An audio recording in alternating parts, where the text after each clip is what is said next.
pieces are together, hair, makeup, voice, posture, style, the transformation is complete. Walk like a man, talk like a man, walk like a man. And Nora Vincent becomes Ned Vincent. Walk like a man, fast as I can. One of these shots will be the second photo on the book cover. The book, Self-Made Man, is out today and is about Nora's 18 months living as Ned. I wanted to enter male spheres of interest and see how men are with each other. I wanted to make friends with men. I wanted to know how male friendships work from the inside out.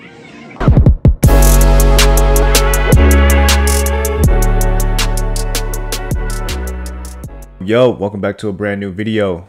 So yeah, this lady Nora Vincent, yeah, she's a journalist. She was a author. Notice I said was. She was these things because she did pass away, unfortunately for herself. You know, she died in 2022. I think that's what it said. Yeah, she died at 53, July 6th at July 6th in 2022.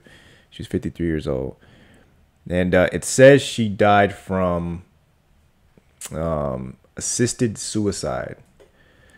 So some of them say suicide, and some of them say assisted suicide. So I would assume that assisted suicide is something like suicide by cop.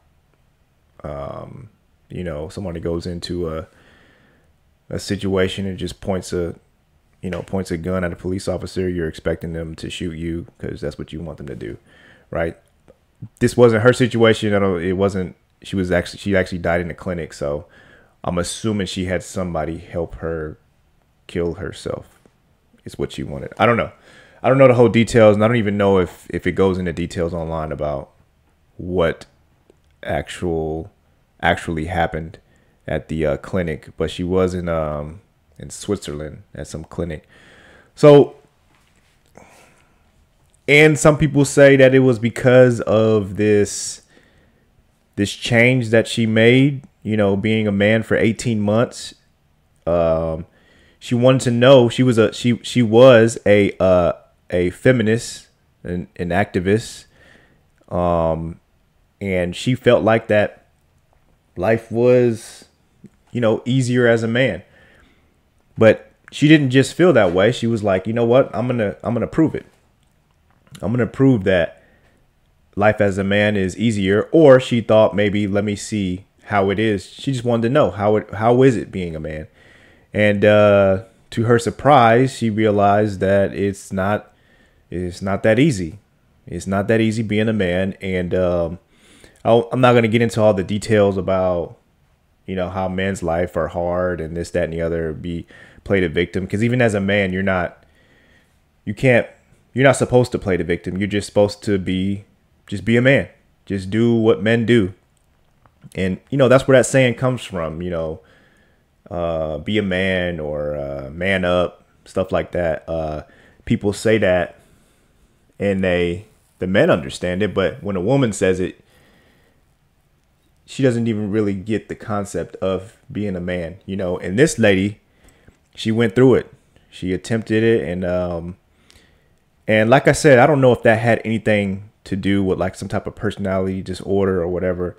I don't know if that had anything to do with her wanting to commit suicide, but because I believe the book was published in 2006, and she died in 2022. So who knows if that has anything to do with anything. But I wanted to talk about the dating situation and how, you know, some women don't really understand in that sense how it is being a man when it comes to, you know, cold approaching women or just trying to get a date from a woman. It's not easy. And then you have some women that are just like, you know, some women are like, men don't approach me, and then there's others that are like, men are always approaching me and they just hate it, you know. And it makes it very difficult for a man to understand what he's really supposed to do. How is he supposed to attract the opposite sex when you don't really know what you're getting into when you approach a woman. It's not easy. The biggest misconception men have about women. You think we don't want to be approached, when in reality, most women are dying for you to come up to them. A few moments later. In my 5-minute walk, I have been catcalled 7 times, which is sexual harassment. It doesn't matter what you're wearing, it's unacceptable. And I am so sick of it. Okay, this is strictly for the dudes. I just want y'all to know, like, I pride myself on being very independent. Like, I don't need anything from anybody. Like, I got this.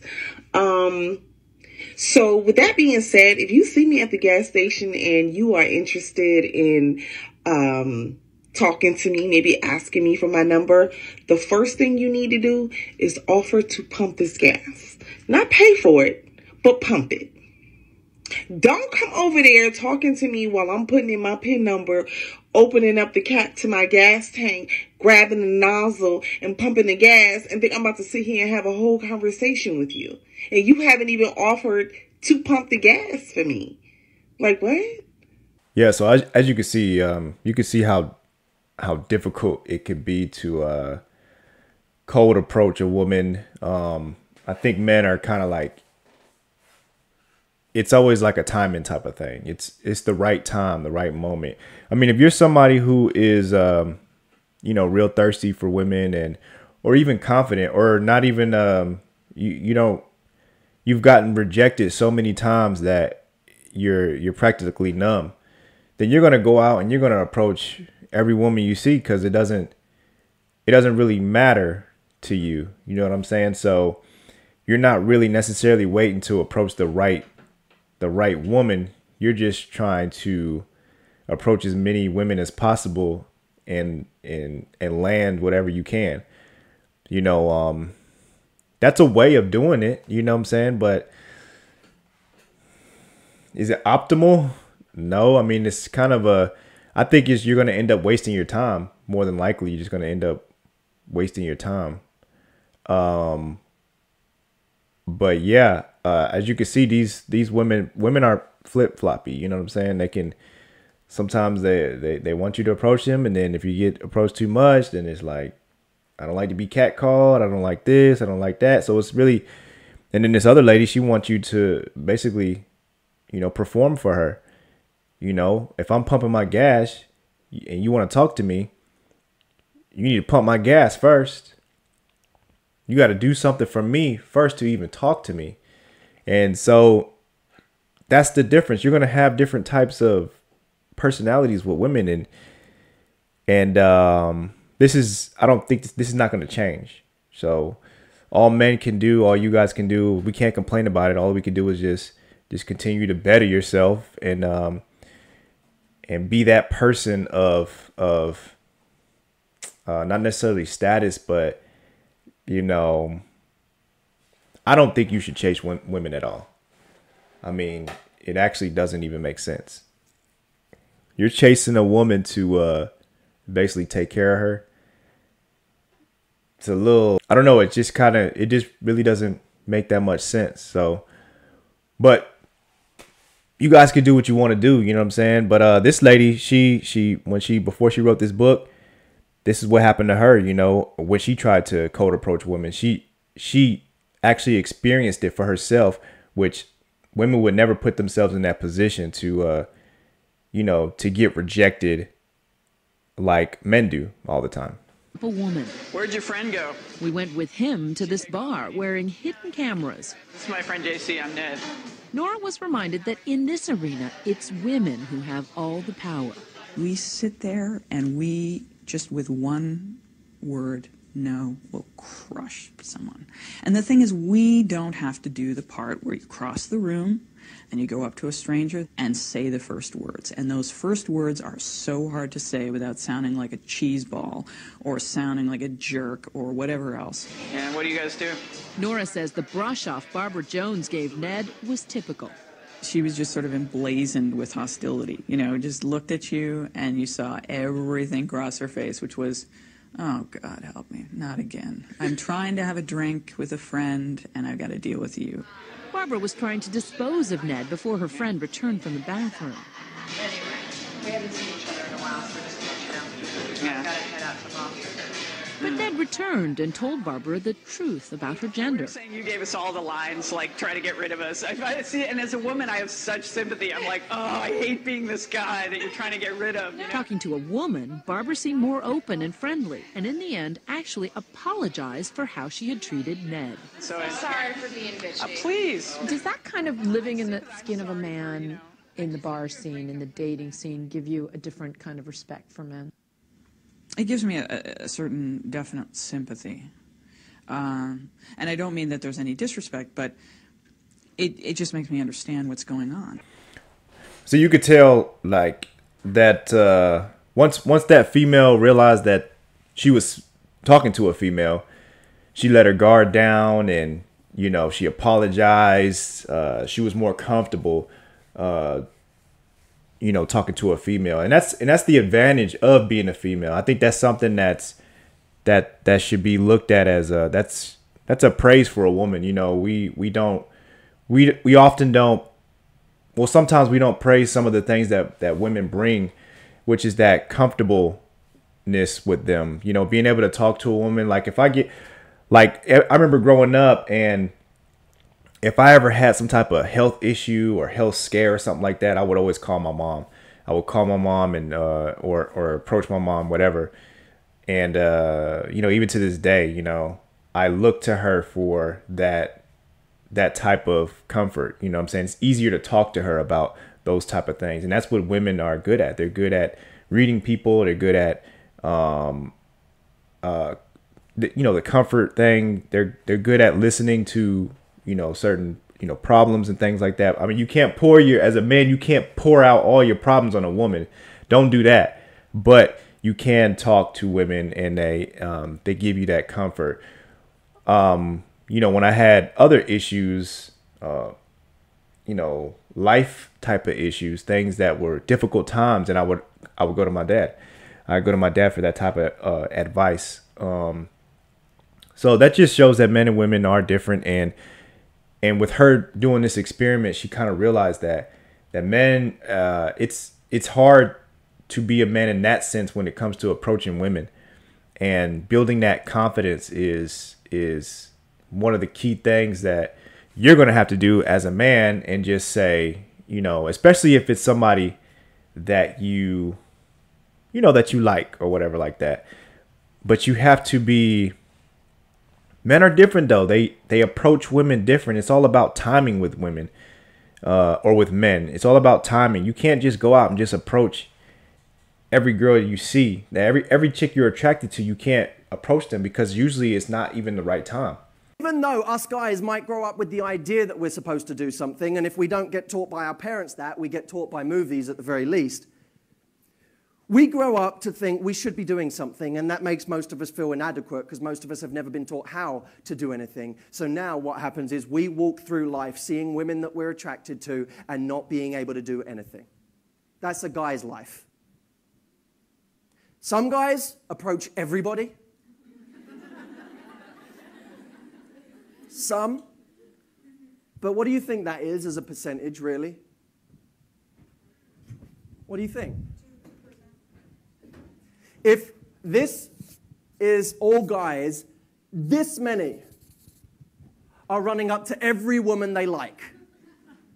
In fact, this many are running up to every woman. This many are running up to every woman they like.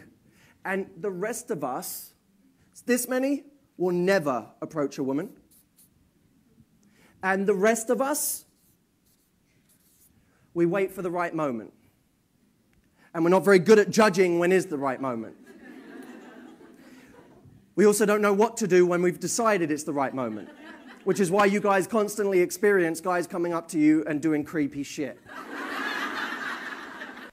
Yeah, I think that's true. I mean, you have those guys that are on one side saying that, or that just approach every woman. They don't really even have a goal. They're just approaching every woman. And then you have another select few of guys that at least approach every woman that they like, which is both of those are very small percentages, right? But the majority of guys are just kind of waiting for the right time to approach a woman. They're not like, approaching somebody at the gym, a female at the gym. It's depending on what she's doing. You're not going to go out on the treadmill and, hey man, she looks, I'm attracted to her. I'm going to go talk to her while she's running on the treadmill. It's just not the right time. You know what I'm saying? Or even if she's in the middle at the gym, period, it just doesn't seem like the right time. So most men are not going to approach an attractive woman at the gym. They'll probably build a rapport with her, maybe hold the door open for her the first day. Maybe the next week they may say hi to her, or maybe the next week they're literally planning this thing out until, they actually get enough confidence to actually have a conversation with her. So we then ask, okay, with this group of men, should women start being more proactive in order to get them to do something? How many of you have ever been guilty of this in some form or another? You said, if a guy hasn't got the balls to come and approach me, that's not the sort of guy I want anyway. How many of us said a version of that? You're crazy. You're crazy. You're crazy. And I'll tell you why. I'm just going to give it to you straight. If us guys approached every woman we were attracted to, we wouldn't have jobs. It's all we would be doing.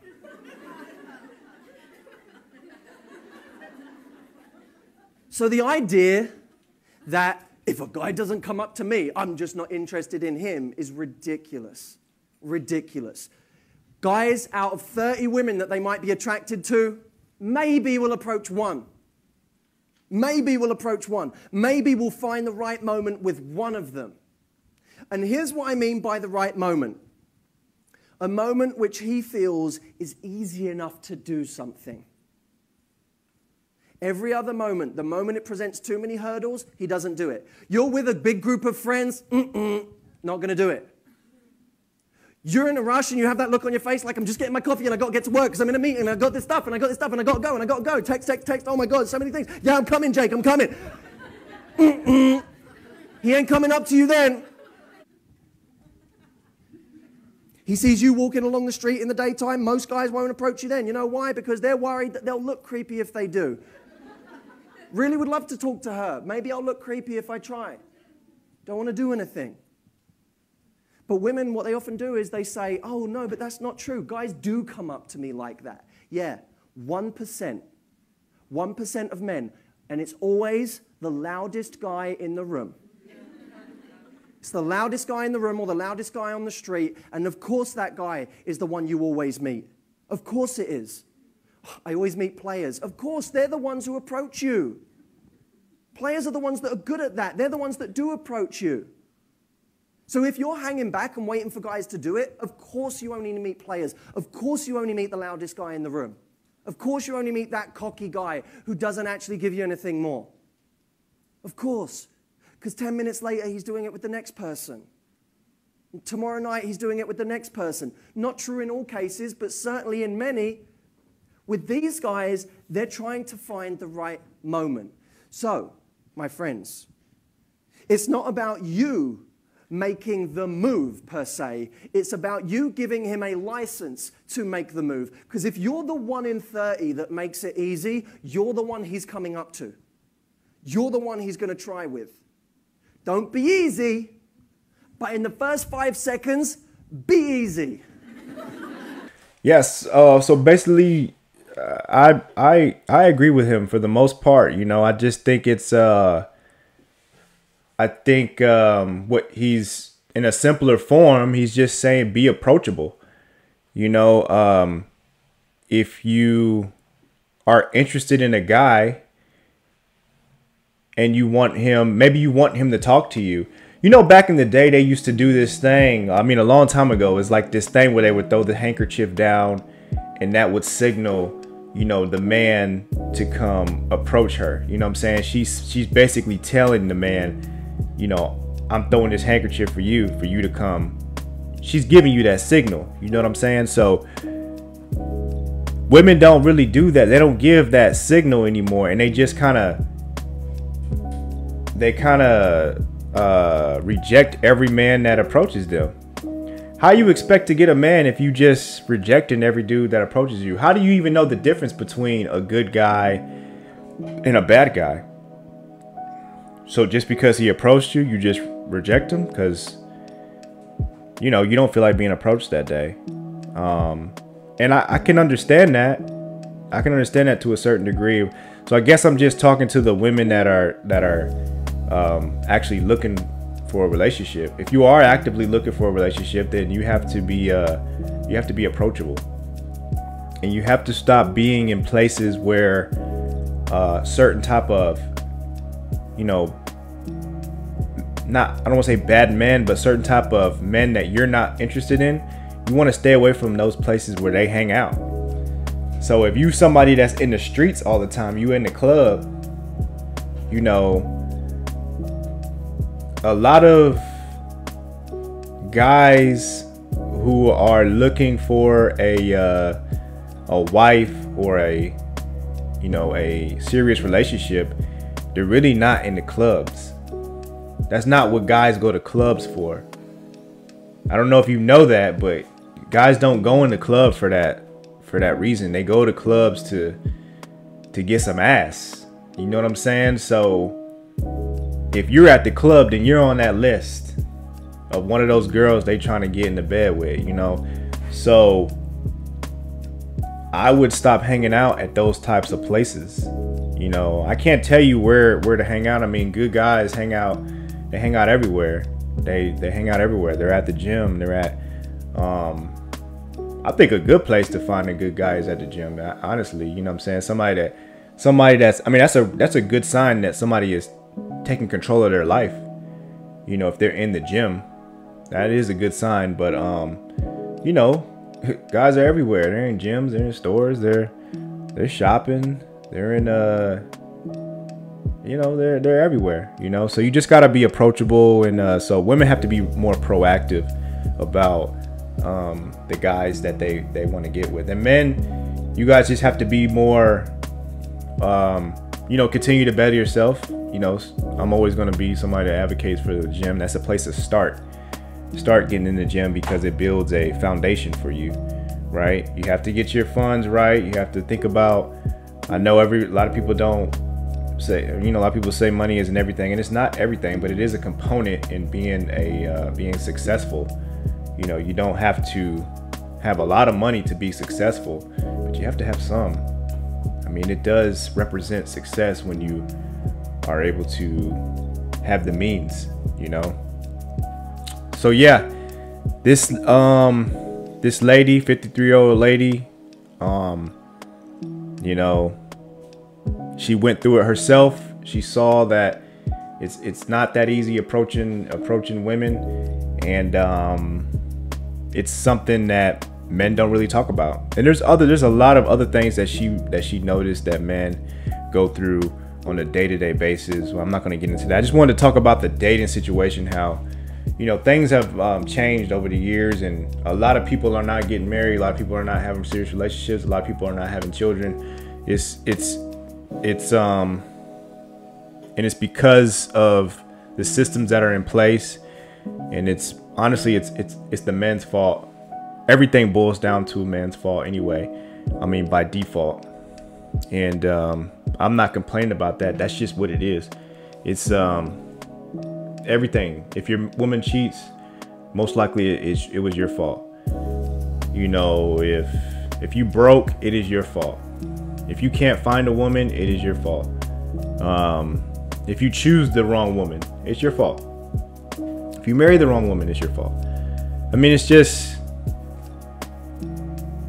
even though obviously things are women's fault when it happens. If she cheats on you, she did you dirty. But then you have to self-analyze yourself and go, what would possess a woman to go cheat on me? You know, obviously it's not entirely your fault, but you do have a degree of fault in that situation, even though she committed the act. We all know that women operate on an emotional level. So how did she do that? Is she just someone that thinks like a man and she acts like a man and she just has sex with no purpose? You know, I don't know.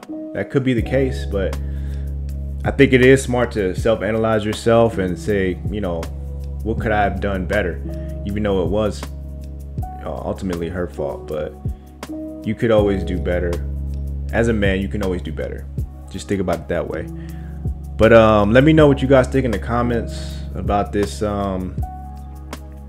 woman who is not, they don't really talk about her much, but she is out there. Like, you can Google her name, you can find out things about her if you want to look further into it and read her book. So yeah, let me know in the comments what you guys think. You guys agree, disagree? Let me know. Oh yeah, don't forget to get on Amazon and get the Electrolytes. It's the newest product that I just dropped this one last week. So Electrolytes, hydration, recovery. It also comes with BCAAs. It's a good product, man. Replenish. So this is going to help with your recovery. It's going to help with your hydration. And you know, with this summer heat, man, everybody's sweating like crazy. And the crazy thing is there's people out there who drink a lot of water. You guys drink a lot of water, but you still go to the doctor and you're still dehydrated. It's because you need certain minerals. You need real salt in your diets. You need certain minerals to become hydrated. This water needs to be flushed into your system so that you can actually be hydrated. You can't just drink water. You know, if at a minimum, salt your water a bit. You know, use Himalayan salt or something, or get yourself a product like this, and this will hydrate you just fine. Check it out. It's on Amazon. I'll leave a link in the description, and you guys get this product, man. It's good stuff. Second product. Appreciate y'all supporting. See you in the next video. Peace.